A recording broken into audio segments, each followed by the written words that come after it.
And we got to talk about this topic because it is relevant.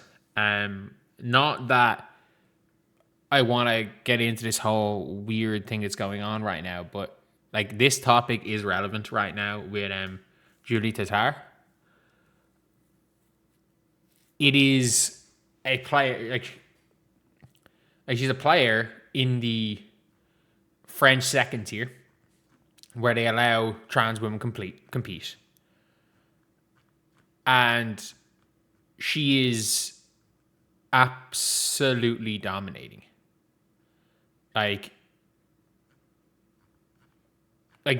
physically destroying teams. Like getting the ball off rebounds and just running coast to coast and running in layups. And averaging 20 and 20. And there is a lot of pushback to her being in the league. There is an awful lot of pushback to the French seconds here for allowing trans women play. But at the same time, Julie Tatar is not a WNBA player, a WNBA level player. 32 years old, or 34 years old, not transitioned in her 30s, not a WNBA level player. Not far off it, but not a WNBA level player. And you're seeing the French league. Like, she didn't win MVP, despite averaging 20 and 20. She didn't even make the all-league first team. Because, again, it is very controversial her being allowed to play. And at the same time, this is one of those things where this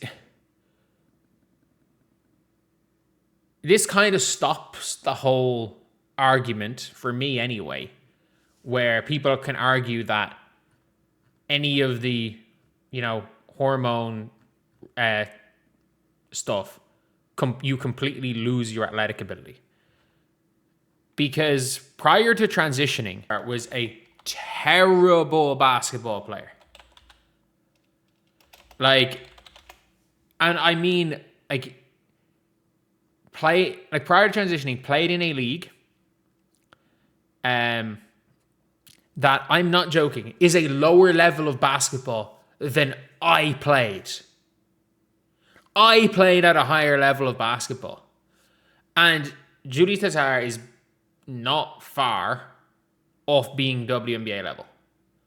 And in fairness, Outkick have contacted her and she was asked, what do you think about going to WNBA? And basically said, teams wouldn't go for it and I wouldn't be good enough. And she's right. Julie Tatar is not good enough to be a WNBA player. But it's a weird topic where I'm like, she completely and utterly dominated the second tier in France. And I understand the second tier in France is not this super high level. But she could go into the top league in France. She's good enough to be a starter in the top league in France. No ifs, ands, or buts about that. At 35 years old, to be a starter in the top league in France. And prior to transitioning, I'm not sure was better than me at basketball. I definitely played at a higher level. So it's really one of those things where it's not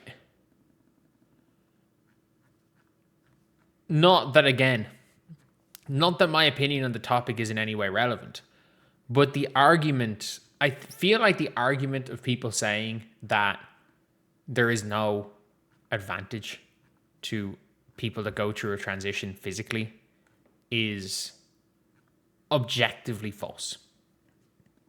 That is false. There is a big advantage. And I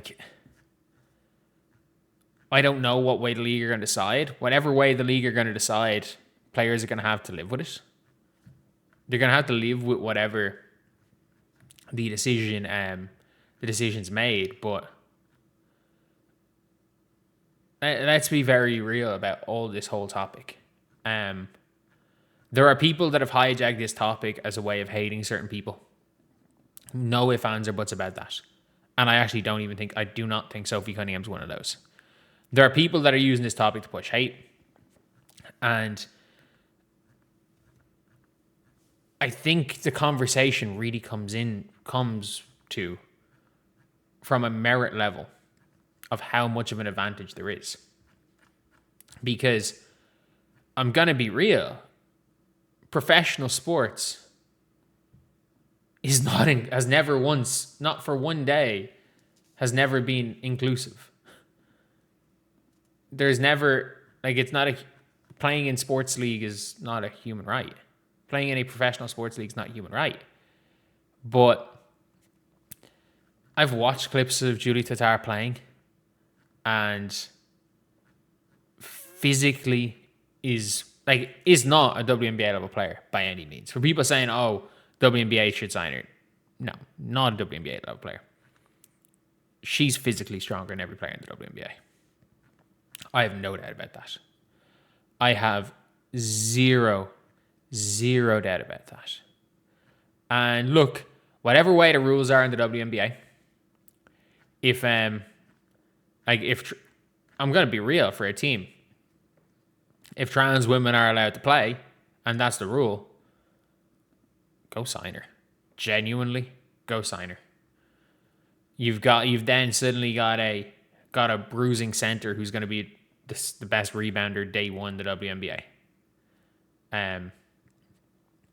And this has now become general news. I have to talk about it. But Julie Tatar has come out and said if a team asked her to join, she wouldn't say no. And look, this is one of those things where it's I really don't, I don't know what way this goes, and I'll give the Caitlin Clark diplomatic answer on this and say this is above my pay grade. Let the leagues and government decide. It's above my pay grade. But in a slightly joking, slightly not joking way, Fever need a big. They need a big to go in and grab boards. In a mostly joking, slightly not joking way. Fever need boards. And the Fever need boards. So, yeah, look. This is the first and last time I'm going to talk about this topic. This is becoming much bigger news. This situation is becoming much bigger news and always was going to.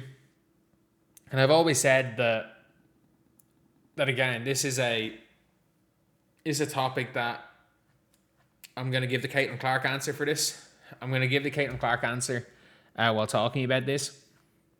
For whether or not Julie, she should be allowed to play in the WNBA, but at the same time, look, this pre-transition,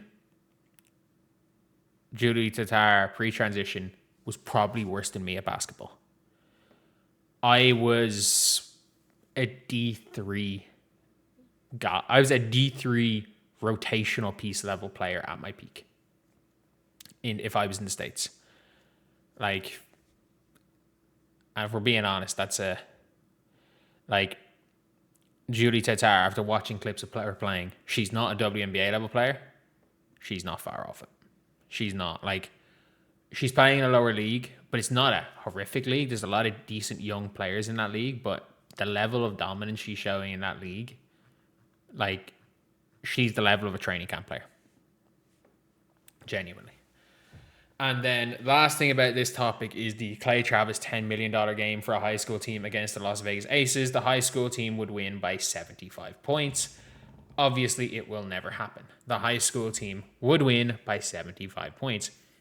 I think if you brought a middle school all-star team and it's and you bring that 7'6" guy in and a bunch of athletic 6'8" guys that are shooting step back threes, and some of them built like grown men. The best middle school team probably does Sports are, split men and women for a reason. That's not saying that Caitlin Clark, AJ Wilson, all these players aren't better basketball players, but it's very different being 6 foot tall and facing a 6'8" demigod on the other end. Big difference.